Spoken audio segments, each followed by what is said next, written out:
Lesson 64. Catholic Action. What is Catholic action? Catholic action is the active participation of the laity in the apostolate of the Church under the guidance of the hierarchy. In each diocese, all organisations and activities are dependent on and responsible to the bishop. Catholic action is the service and apostolate of the laity approved by the episcopate.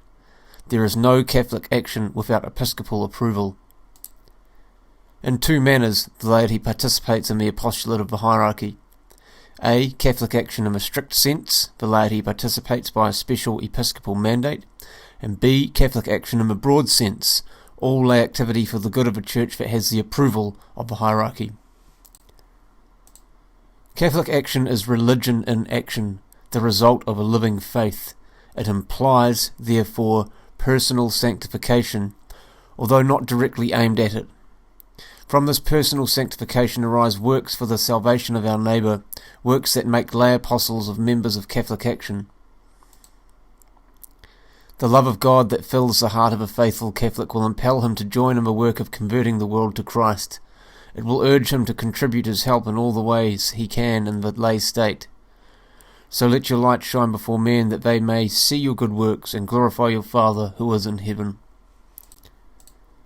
Catholic action therefore makes of the layman a soldier of Christ, a co-missionary of the priesthood. At present the activities are channeled through the National Council of Men, the National Council of Women, and the National Catholic Youth Council. These councils are really federations, made up of existing lay religious organisations affiliated to make one whole. In the old days when Christianity was new in a pagan world, the laity laboured with the apostles in making Christ known and loved. Today the need for the laity's help is as urgent as at the beginning. Much that was truly Christian has succumbed to modern atheism. The kingdom of Christ is now divided. There are not enough priests. Even if there were, many places such as mines, offices and factories would not be easy for a priest to enter in to win souls to Christ. In what ways can the laity participate actively in the apostolate of the Church? When they arouse the interest of non-Catholics in the Catholic faith, promote high standards in the press, motion pictures, radio and television, participate in the work of the confraternity of Christian doctrine, take part in the activities of Catholic societies and organisations, represent, under proper direction, the Church's position in speaking and writing, and go as lay missionaries to foreign lands.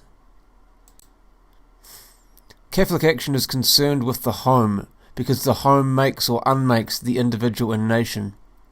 Catholic action is exercised there when the members do all they can to keep the family united and happy, one in the service of God. Effort should be made to make the home a joyful place to stay in, so that the members may find their home the most interesting place to go.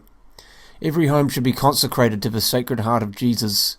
Only good books and newspapers must be admitted into the Catholic home. Catholic action is concerned with the school, which, especially in these days, influences the minds and hearts of the young so deeply. Many modern parents think that they have done their duty when they send their children to school, and so the school must be particularly active in Catholic action to form those within its walls. Even during school days, then, the pupils should practice true Catholic action in their homes, with their companions, and their school activities, etc. Catholic action is concerned with the social life of the nation. It is social action, for it strives towards the greatest good of society. It achieves Christian order for society by developing integrity of morals, purity of domestic life, practice of charity.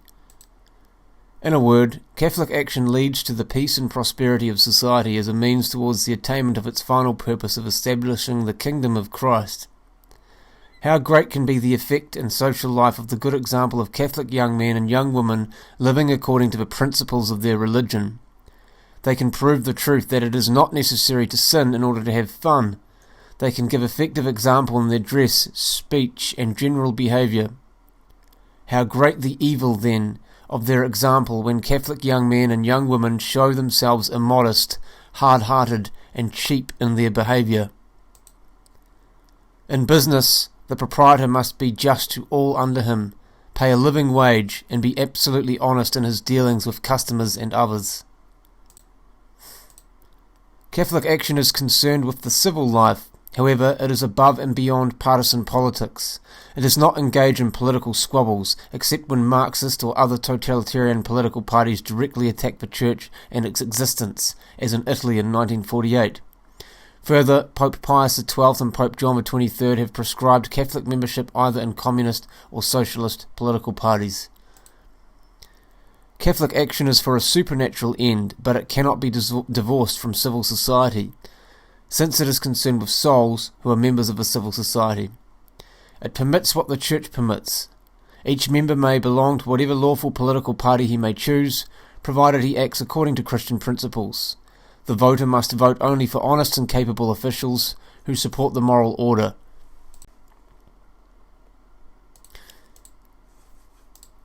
There is a variety in the works of Catholic action and in the means it uses to effect its ends. This variety is according to necessities of time and place.